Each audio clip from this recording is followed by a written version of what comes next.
He wasn't an angel. George Harrison did things that even John Lennon wouldn't dare to do. At 80, Eric Clapton, his closest friend and also the man who once betrayed George, has finally broken his silence after half a century. He confessed to the dark truths he's carried like a wound that never healed nights when Harrison lost himself in extreme spirituality, secret affairs with Ringo Starr's wife, and the tangled love triangle with Pattie Boyd, the woman who broke them both. Clapton said, "I used to think I was a sinner, but then I realized George wasn't pure either. So why did it take him until 80 to reveal it all? Was it to face his own guilt, or because George's passing left him with a question that never found an answer?" Let's follow Clapton's words to uncover who George Harrison truly was behind the saintly image the world believed in. After 50 years of silence, Eric Clapton has finally unveiled the darkest chapter of his friendship with George Harrison, the man the world once believed was the Holy Beatle. In an interview recorded in Surrey, England, Clapton spoke in a low, growly tone. "People saw peace in George. I saw a storm. He wasn't an angel." Clapton recalled that around 1967, when the Beatles were at their peak with Sgt. Pepper's Lonely Hearts Club Band, George began to change. He became fascinated by Indian philosophy, meditation, and the sitar, and the British press praised him as the enlightened Beatle. But according to Clapton, behind that calm exterior was a troubled soul. George was the first to bring LSD into the Abbey Road studio, Clapton said, and he was the last to leave when things spiraled out of control. By day, Harrison talked about karma and liberation. By night, he would leave his Friar Park mansion and drive to Chelsea, where private clubs stayed open till dawn. Clapton remembered. He said he was seeking enlightenment, but every time he came back, his eyes were emptier. That was a very different George from the quiet Beatle the public adored. Clapton also revealed a story that, in his words, made me both angry and sad. Once in 1968, he recorded a blues demo for himself, only to hear weeks later George bring in a song that was almost identical, save for a few chords. When Clapton asked about it, George just smiled and said, "I didn't copy you. God inspired me." Clapton admitted, "I said nothing, but deep down, I knew he had lost the line between faith and deceit." By 1969, as the Beatles were falling apart, George appeared to be the calm one, the peacemaker. But Clapton insisted he was the one who lit the fuse. He recalled one evening at Friar Park when George drank and laughed. "If John and Paul fight, at least I'll get a few extra songs for the album." To Clapton, that wasn't wit. It was ambition disguised as serenity. The media called George the man who brought meditation into music. But Clapton disagreed. He didn't meditate for peace. He meditated for attention. According to him, George's inferiority complex at being the fourth Beatle drove him to secretly compete with Lennon and McCartney. And that quiet jealousy, not fame, not excess, was, Clapton said, the real fire that burned down the greatest band of the century. Clapton ended with a chilling line. George wasn't a victim of the Beatles. He was the spark that destroyed them. For the first time at 80, Eric Clapton dared to name the truth he had avoided all his life, that his dearest friend, the world's quiet Beatle, may never have truly been at peace. After the Beatles disbanded in 1970, the world believed George Harrison had finally found the life he longed for. Peaceful, far from fame, beside his beautiful wife, Pattie Boyd. British papers often featured them George playing sitar in the Friar Park garden, Pattie reading under the afternoon sun. They were hailed as the spiritual couple of the new age, the symbol of pure love between music and meditation. But to Eric Clapton, who often visited their home, things looked very different. He said, "I used to think George was the most devoted husband in the world until I saw him look at another woman with the same eyes Pattie once dreamed of." According to Clapton, during the All Things Must Pass sessions, 1970-1971, cracks began to appear in their marriage. Pattie often sat quietly for hours in the studio, waiting for George to finish. But many nights when the music stopped, George was nowhere to be found.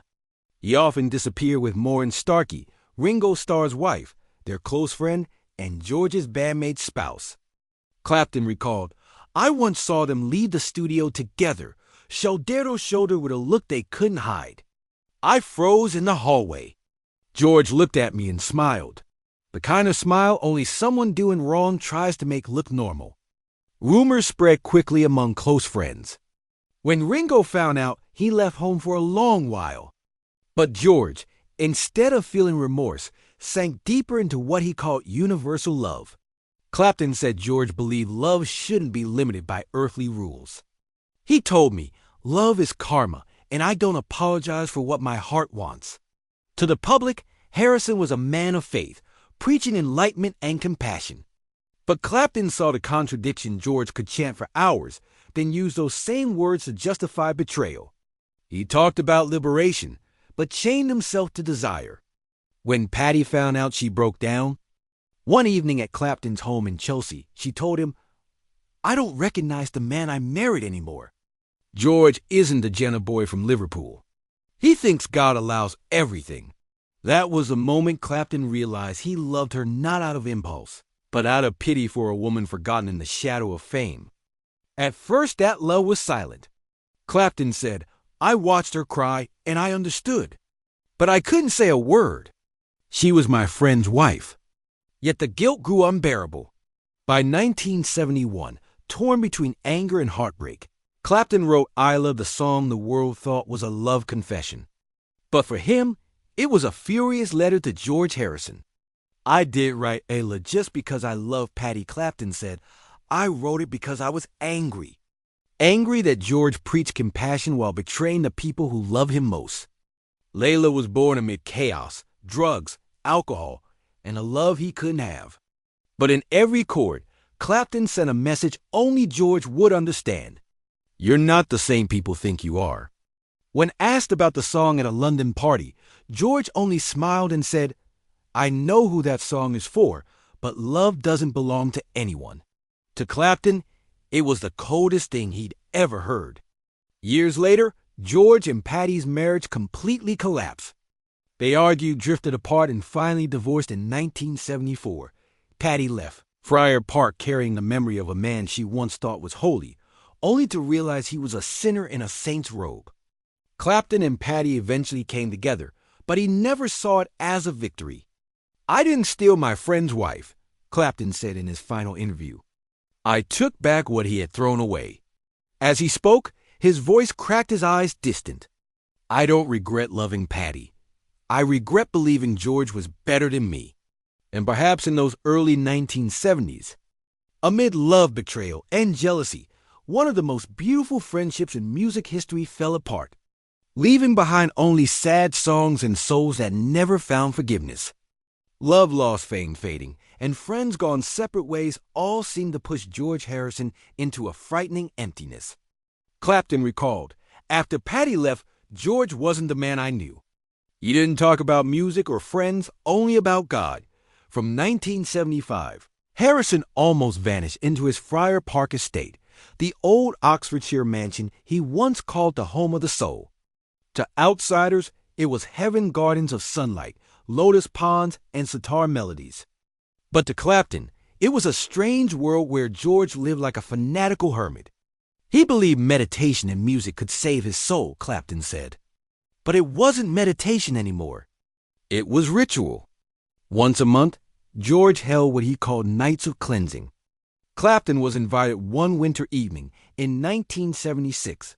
He remembered the main hall, filled with incense smoke and candlelight. George, dressed in white robes with a scarf around his head, stood with several monks from India. He made everyone kneel and chant mantras for hours. Clapton recalled, "If anyone stopped, he'd stare at them and say, 'Your soul isn't awake yet.' At midnight, drums began pounding fast, fierce. Harrison told everyone to drum out the evil from your body. Clapton said, 'I'd never seen George like that.' His eyes were glowing, his voice powerful. I didn't know if it was faith or delirium." Later, George told Clapton that John Lennon's spirit, his old friend and collaborator, still came through the incense each night. Clapton remembered his tone vividly. John hasn't gone anywhere. He still talks to me through the smoke. At first, Clapton thought George was just trying to find peace. But as time went on, he became more extreme. Visitors were asked to chant before eating, and those who refused were called unenlightened mortals. He once made me put my guitar on an altar and promised never to play unless I thought of God, Clapton said. I did it just to keep him calm. But as I left, I knew George was no longer living in our world. The rituals grew stranger. Friends avoided him while the British media praised him as a beadle of enlightenment. Clapton said bitterly, people worshipped his image without knowing what he was afraid of. Because according to him, George wasn't finding redemption. He was running from guilt. The affair with Maureen, his failed marriage, and the years lost in fame. Another time in 1978, Clapton visited Friar Park. George led him into a small room with a painting of Lord Krishna surrounded by hundreds of candles. George whispered, I've seen the light. I know where John is. Clapton stayed silent. He knew his friend had gone too far and didn't want to come back. Georg,